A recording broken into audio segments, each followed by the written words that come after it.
on stage Anita McBride, board member of the National Italian American Foundation and White House Historical Association.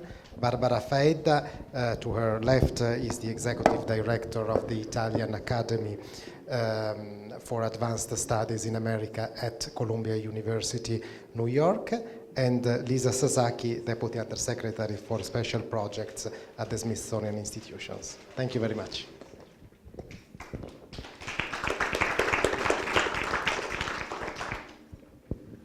Thank you so much. It's my great honor to be able to facilitate and moderate this fabulous panel.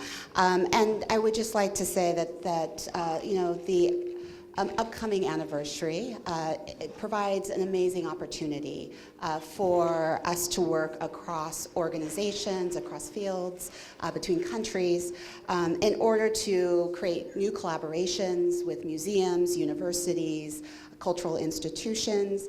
And I just am so excited for all of the work that you're going to see debuting over the next year. We're going to be featuring some of those collaborations in today's panels, and I just wanted to provide an advance invitation for all of you to attend some of these amazing programs that are coming forward. But I think let's just go ahead and jump right into our conversation because you know, we've already heard some amazing remarks today about the importance of the connection between the United States and Italy. Many people, as the ambassador mentioned, and also Chair Rios mentioned, that know the relationship from you know, the periods of immigration. However, that relationship started long before that. In fact, it's really embedded in the founding of the United States. So Barbara, we're hoping you could provide us with a bit of microhistory, as it were, about how all of that came together between Italian intellectuals and our founding fathers here in the United States. I know you probably could teach an entire course on this, so apologies for asking you to collapse it so much.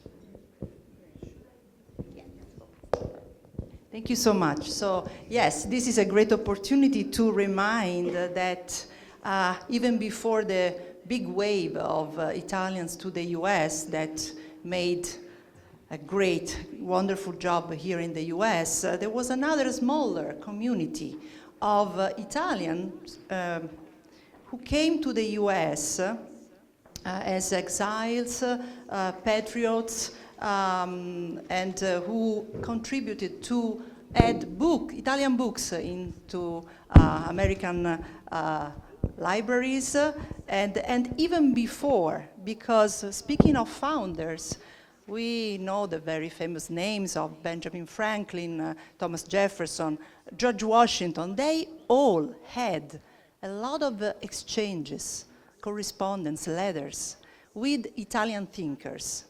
And Italian thinkers not just interested in law or philosophy, but also astronomy, mathematics. So this is what I would like to stress today, is that the founders had a lot of exchanges, not just with corresponding figures from Italy, but a lot of people from the academia, from the field of research, and so they exchanged a lot. And as we know, some ideas from the Italian Enlightenment, for example, are embedded in the US Constitution. John Adams, the American Cicero, is not, you know, a coincidence. George Washington, the American Cincinnatus. So ancient Rome was really present, but also Renaissance, Machiavelli, Guicciardini were read by Washington, by Jefferson, by Franklin, and so many other founders. And they sent letters across the ocean just trying to think together and discuss these ideas of rights, civil rights, civic service that is really so embedded into the American Constitution, Gaetano Filangieri, Cesare Beccaria, all names that are very famous to us, to dear to us, because they were those who were thinking in that period of the best way of writing constitutions, the best way of being a citizen, how to deal with torture, how to deal with criminal laws. And actually, John Adams, when he wrote to his grandson, who was a lawyer, he wrote in his letter, I know that you don't want to deal with politics, but you are a lawyer, you have to deal with politics, and I suggest you to read Machiavelli. So this is really one of many examples about this strict and so profound relationship between the US and Italy. And I could mention so many more, but of course I don't want to take all the time. Sure. Thank you. Thank you, Barbara. I'd like to add one other area of interest that, of course, our founding fathers had was in architecture. And they really believed in the building of our city of Washington, that how this city was going to be built should reflect our national identity. Now, we all know, and we talk about often at the White House Historical Association, that George Washington selected an Irish-born architect, James Hoban, but they were also heavily influenced. The following founding fathers, Jefferson in particular, was very influenced by the work of Palladio, and he looked at the books of Palladio as the Bible of architecture, and really the elements that he drew from that he brought to the White House. The addition of columns, the beginning of the addition of a west wing, of an east wing. In fact, President Jefferson felt that how some of the city of Washington was being built was not attractive to him, that it was ugly, that they were brick kilned buildings, and he wanted to make sure that did not happen, and his influence was profound, and in fact even was sure to make sure that Italian was taught at the University of Virginia, the university that he founded. So the influence of Italy, the Roman architecture of Italian, was deeply embedded in the founding of our country, as we're very proud to share. That's so amazing, and I think acknowledging that deep foundation of influence from Italy. We also know that there has been amazing relationships that have developed around the cultural, artistic, and scientific areas as well. And so now I'm going to ask you a very tough question, because you have to limit out of all of the things you could possibly mention here. But for both you, Barbara and Anita, what would you consider to be one of the important cultural moments over the last 250 years that helped to shape both American and Italian identity? Okay, well, there's a lot, and I will say one of the things that we're very proud of at the National Italian American Foundation, as you know, we're a national organization that represents the 20 million Americans of Italian descent in this country. We're deeply proud of our contributions in all sectors. You heard the ambassador mention some of and Chair Rios mentioned too, the sectors of society where Americans have had influence, and it's in everything. It's not just the art and the culture, but it's in science, it's in music, it's in medicine, it's in law, and in business. In fact, our recent honoree at the National Italian American 50th anniversary gala was John Elkann of Stellantis. It has a deep relationship with America 250 as a proud sponsor. So all these things are connection points, and really the founding of our organization 50 years ago was done specifically to elevate the stories of and the personalities of Italian contributions and Italian American contributions to this country since its founding. And so we support programs and every levels, grants, scholarships, tell me what else. Heritage travel, of course, to always connect Italian Americans to their roots and vice versa.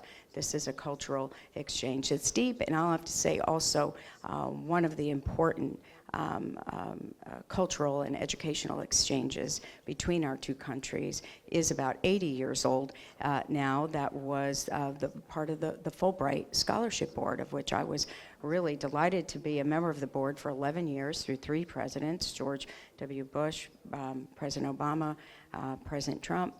And one of the programs I oversaw was the Italian program, and the expansion of that program over that period of time was in every single field, including one of the things that the Italians wanted most, which was an English teaching assistant program, which is very robust. Let me mention 1825. First representation of Barbiere di Siviglia in Italian in the US, in New York City. So, important. 1825, in the same year, the first chair of Italian at Columbia University. The chair was assigned to Lorenzo da Ponte, the witty, fantastic librettist of Mozart. So, the man who wrote Così fan tutte, Don Giovanni. So what is important is not that he was just the first professor of Italian at Columbia University. He sold and he gave Italian books to a lot of libraries in New York City. He created specific collections, and he also sold books to the Library of Congress. And I think that this is important because one of his students was a congressman, Julian Verplanck. And so he gave him a letter saying that I think that the Library of Congress needs Italian books, right? He was right. And so Julian Verplanck gave this letter to Edward Everett, who was in charge of the committee for the library at that point. And Lorenzo da Ponte was able to sell not a lot, not a big number of books, but this was the idea. Let's put books, not just about ancient Rome, or just about Machiavelli and Guicciardini, but also about more contemporary authors. And this is also an important, I think, stage in this passage. I was actually going to ask you, Anita, to talk a little bit about music as another important cultural contribution, if you might, because I know that there's an exciting program here that the embassy is working on that we could have you talk a little bit more about. Sure. I'm sorry that Jean Davidson just had to leave, the director of the National Symphony Orchestra, but this is definitely, of course, everyone loves Italian music. We love Italian food, we love Italian culture, but one of the projects that the Kennedy Center will be embarking on to support the 250th, and the Italian Embassy, of course, will be part of this, and the National Italian American Foundation will, as well as the Puccini in America series, Il Trittico of Puccini, which will be a performance of 3 short one-act operas by Puccini that will be both here, featured here at the Kennedy Center in Washington in the spring, but also at Carnegie Hall. And I think it's the first time ever, Jean told us, that the Trittico will be performed at Carnegie Hall. So it's something very exciting for us to be a part of that, of course, celebrates the rich cultural contributions of music to this country that everybody loves. And we're very happy to be a joint partner with the embassy on that. And I'll just highlight an additional program that the Smithsonian is excited to be partnering with the embassy on, which is the Science Without Borders program that the ambassador had mentioned earlier, which is going to be a conference organized with Smithsonian Associates and the Italian Cultural Institute of Washington, along with the embassy, really looking at the contributions of Italian physicists and really looking at the scientific advancements that they that they did in the 20th century. So very excited for that program. But Anita, I'm going to throw this next question to you, which is, as you've already referenced, the Italian-American story is one of resilience and achievement. how are past migrations connected to present day Italian Americans' identity and civic participation? And how is this community shaping America society today? Small question again. Yeah, small question.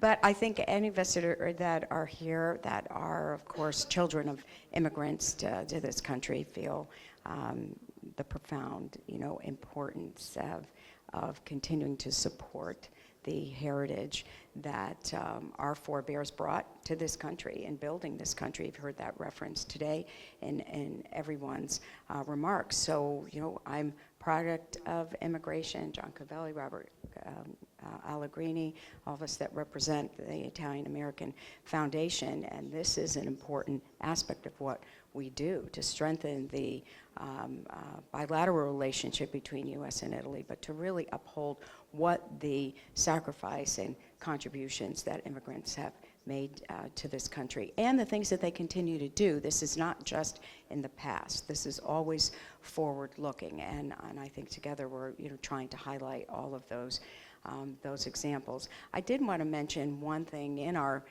past, in our history, where an American president actually turned to an Italian painter to help uplift our country's spirits at a moment of deep pain and reconciliation. And that, as we all know, of course, in the United States Capitol, the beautiful frescoes of Constantino Brumidi, right, that are so profound and so just spiritually moving, the apotheosis of Washington, that was finished in 1866, but it was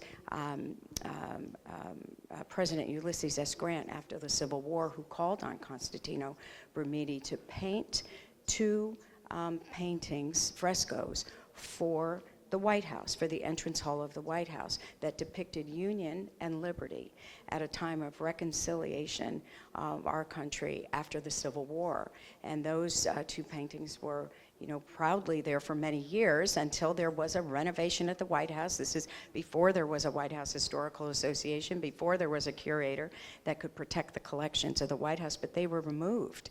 And they were removed by a worker that worked on Benjamin Harrison's renovations and crated in a loft in his home for many, many years, and were found in 1978 and brought back to the White House, thanks to the White House Historical Association, these two beautiful Brumidi paintings that are there at a time that represented our country being reunited.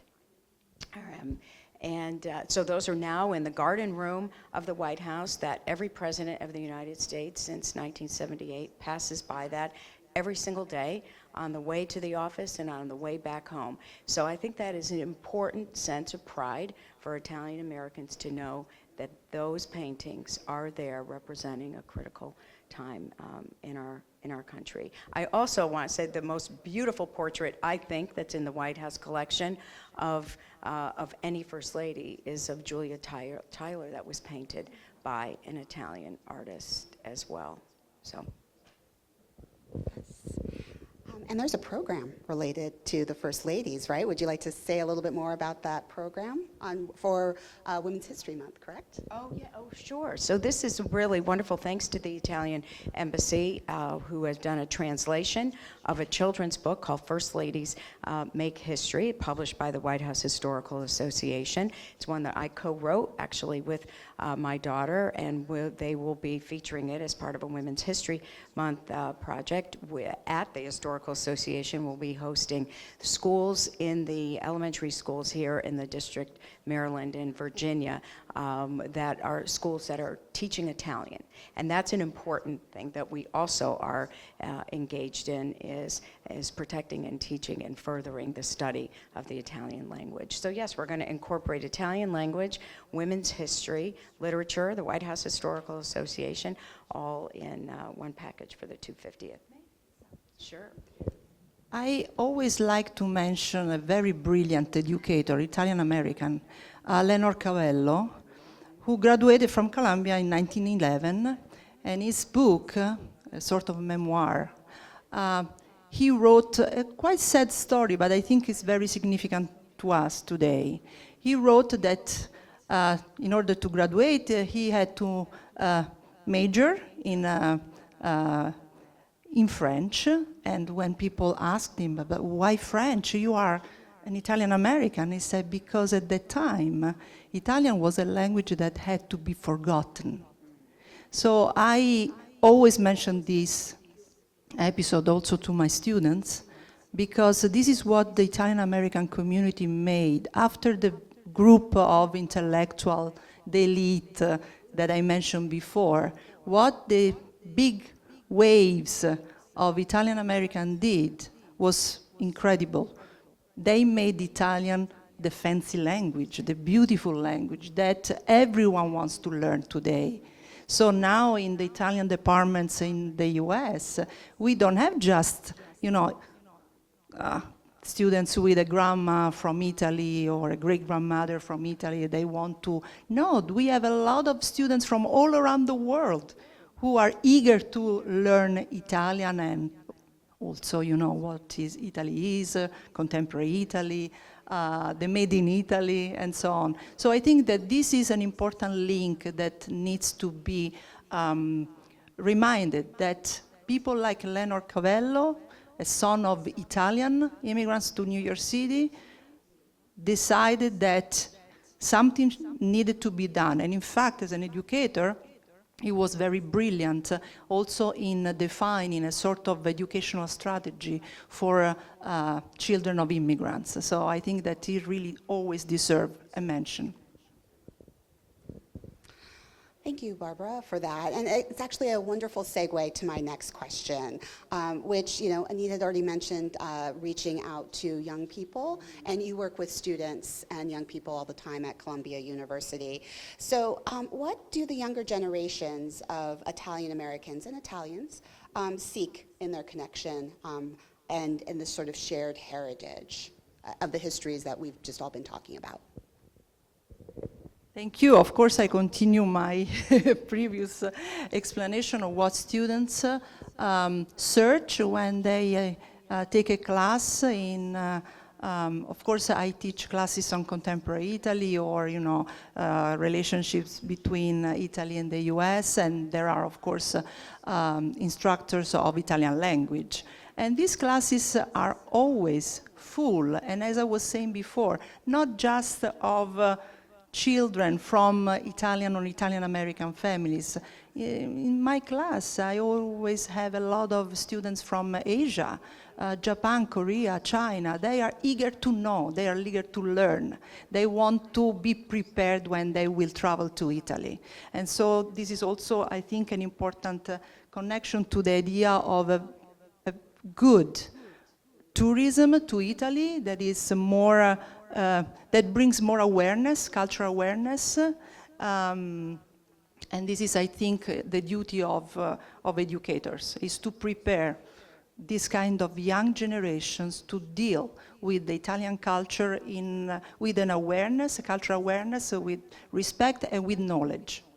And stereotypical ideas are still there, and this is another of my duties, is to deconstruct and understand why these stereotypical ideas sometimes, unfortunately, still resist. But this is our duty to work on this. Sure, I'll add one thing about one of the things we do at the Italian American Foundation. Of course, we're very focused on the next generation and a young leaders program that we have established, and also our NIAF on campus. This is our program where we are supporting Italian clubs at universities all around the country. And this gives us an opportunity with the 250th to actually take some of the programming that we have planned, also that the embassy has planned, things that we can partner on, and take it around the country, not just Washington, even though, of course, we're a Washington-based organization, and there were reasons for that. We wanted our founders wanted to be here where the center of power was, to have connection, of course, always with every administration, with the Congress. We have a robust congressional delegation who's very engaged also in working with us, of bringing interns every semester, working in their offices, being exposed to the work of Congress. So we're very invested in young people around the country, again, because we're trying to create a pipeline of future leaders of our organization too, because we intend for this to be around for 250 years and more. Well, another wonderful segue to my next question, which is really around this anniversary of that we're recognizing next year. And you've already mentioned some of the goals that the foundation is hoping to achieve. But maybe I'll just switch up the question a little bit and ask, for you personally, what would be one of the outcomes that you hope to see from all of the initiatives that you've been so amazing in supporting? Well, I think one thing I'd like to say, and this is what the America 250 Commission is doing so well, is capturing the emotion of people around the country at all ages, all levels, through the America's Field Trip, through the American Story, through all of their tentpole programs. And I think one of the interesting things, I've been very fortunate to be a member of the Government Affairs Committee of the Commission almost since the Commission was established in 2016. And I think one of the things that was so profoundly moving to me was a survey that was done early on, a cross-section of people around the country, different demographics and ages, and by and large, about what America meant to them, what their vision was for the celebration of the 250th. And the one thing that really struck with me is the people who lived through the bicentennial felt so passionate about the country, remembered dressing up in school as a Betsy Ross or as a Revolutionary War soldier, or remembered the tall ships, remembered those ta-da moments that you were talking about earlier, Rosie. It's an opportunity for us to reinvigorate that feeling for the country right now, for people of all ages to recognize, how important this anniversary is, not only to us, but to people around the world as well, what our country means, and again, having the partnerships with all of our partners around the world, too, that want to celebrate this. I think it's just such a moment of unification, not only for our country, but for the global community as well. So I'm looking forward to that. I'm looking forward not only to July 4th, but beyond. I'm really also hopeful that scholarship that is coming out of this time, essays that are being written about lessons in leadership through our founding of both presidents and first ladies. I'm engaged in a project about that will launch on President's Day this year. Things that we can leave behind past the celebratory moments. So I love my country. I'm grateful to my family having emigrated to this country and giving me a chance to have. I'm grateful that some of them got to see my opportunities to work, for this country as well. So I want young generations to feel this connection of how important it is to be an American, and their responsibility as a citizen as well. Yes, I think that I can just add that my task is to keep working on this, is to just remind or teach students what Italy brought to this country and what Italy got from this country, because of course it was an exchange, and it is still a very lively exchange. This is why these exiles came to the US, because it was the land of freedom. So we learned a lot. We also gave our contribution, and I think that we are still giving, and we are still taking, and in a very fruitful and promising exchange. And are there any particular programs or work that you are excited about? Doesn't necessarily have to be things that you've working on yourself, but I know that both of you have projects and know the landscape. So is there anything that you would like to call out that everybody should keep an eye on? I know we've already mentioned a few, but one last opportunity to share. Sure. Well, I'd like to share some of the things that we are planning to do. the Italian American Foundation, starting at the beginning of the year, will have a robust social media campaign of almost daily posting a story about contributions of Italians, Italian Americans to this country, and it'll go from the founders to people today. And so, because we have a rich reservoir of research on that, of course. One of the other things that we're engaged in started last night at the dinner that we had with the ambassador and the Italian American Congressional Delegation is one of the efforts that the America 250 Commission has is to it already is the largest congressional caucus, but to hit a number of 350 members to be part of the caucus for the 250th and have that happen by the end of the year. Well, we have 37 members of the Italian American Congressional Delegation. 30, we are proud to say, are already signed as members, but we assigned out to the delegation that was there last night to take on the responsibility of getting the remaining ones on board. We would love to be the organization and Italy be the one that pushes that number to the top. John Cavelli, a chair of our foundation, is hosting the chiefs of staff of the New York delegation tonight in New York, and he's got his assignment to work on 2 of them. So we're working very closely with the commission staff to make that happen. So, because we know that's an important initiative for them. Some will be doing, again, a lot of our NIAF on campus work. We'll be partnering with the embassy on a policy series to talk about the relationship of the founders to Filippo Mazzei, Filangieri, of course. We will be doing an event also on Capitol Hill with members of the administration that are engaged in an important initiative between U.S. and Italy, which is energy security and energy policy. We already have that planned. Let's see, what am I missing?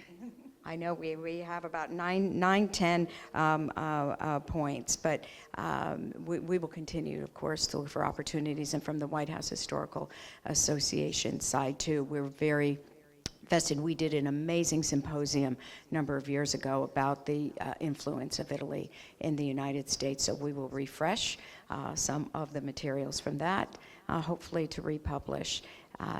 So we've got our work cut out for us, but we're very happy for this period of time.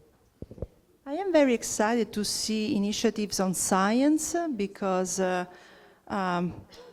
again, I like to mention practical examples. Guglielmo Marconi, Nobel Prize winner for physics in 1909, attended the inauguration of the Casa Italiana at Columbia University in 1927. And then we also had Enrico Fermi at Columbia University. And I think that Rita Levi-Montalcini received the Presidential Medal some decades ago.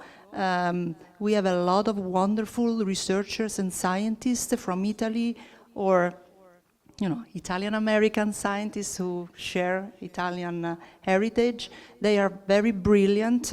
They gave and they are giving a lot to the world of, research and advancement. And I think this is an important component of this program. And I'll just add one as well, just as a ex officio representative on the commission. I always also like to highlight one of our tentpole programs, which is Our American Story, which is happening across the country. If you go to the A250 website, there's an opportunity to nominate stories because, as highlighted here today, this is about the stories that have made up 250 years, and oftentimes those stories are within families and communities, but don't always make it into the places that they should be preserved. So very excited and for that initiative, as well as the recordings opportunities that's going to be happening around the country around that initiative as well. So very excited about that.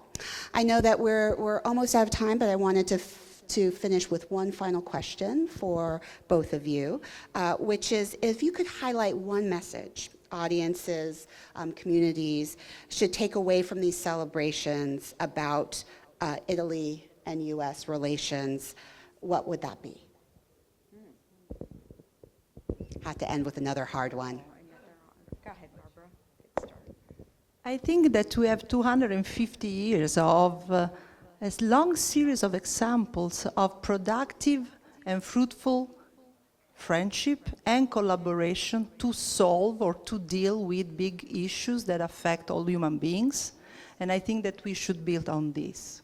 I think this is the great message, is the friendship that is productive.